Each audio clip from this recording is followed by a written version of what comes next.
खैरा की मिट्टी में भी कुछ ऐसी चीज है कि जितना मेहनत नहीं की उससे ज्यादा की सफलता मिली। छानबे क्षेत्र के खैरा गांव में शनिवार को उस समय खुशी का माहौल बन गया जब हाईकोर्ट प्रयागराज में जज नियुक्त होने के बाद न्यायमूर्ति जयकृष्ण उपाध्याय पहली बार अपने पैतृक गांव पहुंचे। दोपहर में सुरक्षा व्यवस्था के साथ घर पहुंचते ही ग्रामीणों ने माल्यार्पण कर उनका भव्य स्वागत किया। इस अवसर पर न्यायमूर्ति उपाध्याय ने अपने से वरिष्ठ लोगों का चरण स्पर्श कर आशीर्वाद लिया। गांव पहुंचने के बाद न्यायमूर्ति उपाध्याय ने सबसे पहले मां शीतला मंदिर और शिव मंदिर में मत्था टेककर जनकल्याण की कामना की। शीतला माता मंदिर में पंडित श्याम मुरारी महाराज ने विधि विधान से पूजा संपन्न कराई और माता की चुनरी भेंट की। इसके बाद उन्होंने बाबा बदेवरानाथ मंदिर पहुंचकर दर्शन पूजन किया, जहां महंत महेंद्र गिरी ने विधिवत पूजा कराई। इस दौरान उनके बड़े भाई श्री कृष्ण उपाध्याय, एडीओ पंचायत अवधेश दुबे, कर्मेश तिवारी सहित सैकड़ों लोग स्वागत के लिए मौजूद रहे। बचपन के अजीज मित्र रामचंद्र स्वर्णकार ने तिलक लगाकर और अंगवस्त्र भेंट कर जोरदार स्वागत किया। पुराने साथियों से मिलकर न्यायमूर्ति उपाध्याय भावुक हो उठे और बचपन की यादें ताज़ा की।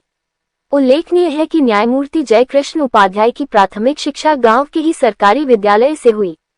उन्होंने हाई स्कूल और इंटरमीडिएट की पढ़ाई श्री मौनी स्वामी स्कूल से पूरी की, जबकि स्नातक एवं एलएलबी की डिग्री प्रयागराज से प्राप्त की।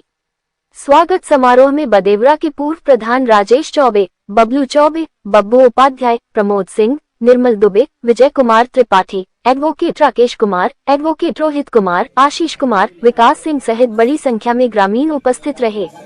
आशुतोष शर्मा की खास खबर। न्यूज चैनल में आप सभी का स्वागत है। मैं इस मिर्जापुर जनपद के विकासखंड छानबे के खैरा गांव में मौजूद हूँ। हमारे साथ में न्यायमूर्ति हाईकोर्ट इलाहाबाद के मौजूद है। उनका प्रथम बार आगमन हुआ है और यहाँ देख सकते हैं कि उनके चाहने वाले जो है काफ़ी दूर दूर से लोग आ रहे हैं। हम उनसे थोड़ा सा बातचीत करना चाहेंगे। ये सबसे पहले तो जनपद वासियों की तरफ से बहुत बहुत स्वागत है आपका। धन्यवाद सर। एक छोटे से गांव से विकासखंड छानबे का एक खैरा गांव है, यहाँ से निकल कर सर न्यायमूर्ति तक पहुँचने में सर कितना हार्ड वर्क करना पड़ता है? मेहनत बहुत करना पड़ता है किसी भी कार्य की सफलता के लिए, लेकिन मुझे लगता है कि खैरा की मिट्टी में भी कुछ ऐसी चीज है कि जितना मेहनत नहीं की उससे ज़्यादा की सफलता मिली। सर, तमाम लोग अभी आपसे मिल रहे हैं तो कुछ बचपन भी याद आ रहा है? एकदम याद आ रहा है, बिल्कुल याद आ रहा है। वो सब चीज़ें हमेशा याद आती रहती हैं। यहाँ के लोगों का बड़ा स्नेह और प्यार हमेशा रहा है, अब भी है और ईश्वर से प्रार्थना रहेगी कि हमेशा रहे। सर, युवा जो है इस समय तैयारी भी कर रहे हैं, तमाम गांव से इलाहाबाद जाते हैं, लेकिन कुछ युवा मोबाइल के चक्कर में कुछ बिगड़ जा रहे हैं। कुछ संदेश रहेगा उनको कैसे तैयारी करें? युवा इलाहाबाद जा रहे हैं, तैयारी कर रहे हैं, मेहनत कर रहे हैं। मोबाइल में बहुत टाइम नहीं देना चाहिए, जितना सदुपयोग है वही करना चाहिए।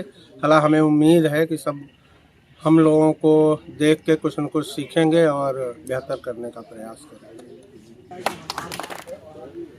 जी हाँ, हमारे साथ गांव के ही एक लोग हैं जो कि शायद उनकी क्लास फेलो हैं। इनसे भी हम कुछ बातचीत करना चाहेंगे। क्या नाम है आपका? हृदय शर्मा। हम गाँव खैरा श्री जयकृष्ण उपाध्याय जी हम लोगों की बचपन की यादों को आज ताजा करके यह गाँव के लिए बड़े गर्व की बात है और इस गर्व को प्राप्त करने में पूर्वजों के साथ साथ हमारे गाँव की मिट्टी का जोड़ है। और यह ग्राम सभा, जैसा कि आपने चैनल के माध्यम से कहा कि छोटे से ग्राम सभा से नहीं उभरे हैं, ये ग्राम सभा बहुत बड़ा ग्राम सभा है और अपने आप में हर पूर्वज एक देव के समान है यहाँ। और ये मिट्टी अपने आप में सफलता दिलाने का संकल्प ले चुकी है। प्रत्येक वर्ष आप सुनते होंगे ग्राम सभा। बचपन की यादों को अगर हम लोग एक साथ में समेटें तो जयकृष्ण उपाध्याय जी का कोई जोड़ नहीं रहा। छोटे से लेकर के बड़े लोगों के बीच में सौहार्दपूर्ण जीवन को बिताते हुए आज न्यायमूर्ति के रूप में स्थापित हुए हैं। इसके लिए हम लोग बड़े हैं और माँ विंध्यवासिनी से प्रार्थना करते हैं कि यह प्रत्येक परिवार में अगर इस तरह की खुशियां आए उसमें हम लोग भी शरीक हो सके, तो इसके लिए हम पहली बार है कि इस खैरा ग्राम सभा से हाई कोर्ट तक कोई पहुंचे? नहीं, ऐसा नहीं रहा है। आपके ही बड़े भाई साहब श्री रामकृष्ण उपाध्याय जी सेवानिवृत्त हो चुके हैं, जो कि जिला जज के लखनऊ से ही रिटायर्ड होकर के सेवानिवृत्त होकर के आप कब से जानते हैं? हम जब से अपनी उम्र की शुरुआत किए हैं, कहने का मतलब यह है कि जब हम अपने उस शब्दों को जानना शुरू किए हैं तब से इस परिवार और इनको जान रहे हैं। अच्छा, स्कूलों में एक साथ आना जाना था? बहुत सारी चीजों, केवल स्कूलों तक ही नहीं सीमित रहा, गांव के जितने भी सामाजिक कार्य रहे उसमें आपका बहुत बड़ा योगदान रहा। बचपन में पढ़ने में कैसे? बचपन से लेकर के आज तक आपका कोई जोड़ नहीं रहा, चाहे वह सौहार्द और प्रेम का रहा हो और या पढ़ाई शिक्षा या लोगों के व्यवहार के बीच में रहा। तो अभी तक तो हाई कोर्ट के जज हैं, क्या कामना करेंगे कि और आगे? हम हमेशा कामना करेंगे कि न्यायालय की वह उच्च पद प्राप्त हो जो हम लोगों के इससे बड़ी खुशियों को ले आने में सफल हो सके। इसके लिए हम माँ विंध्यवासिनी से प्रार्थना करें। Thank you.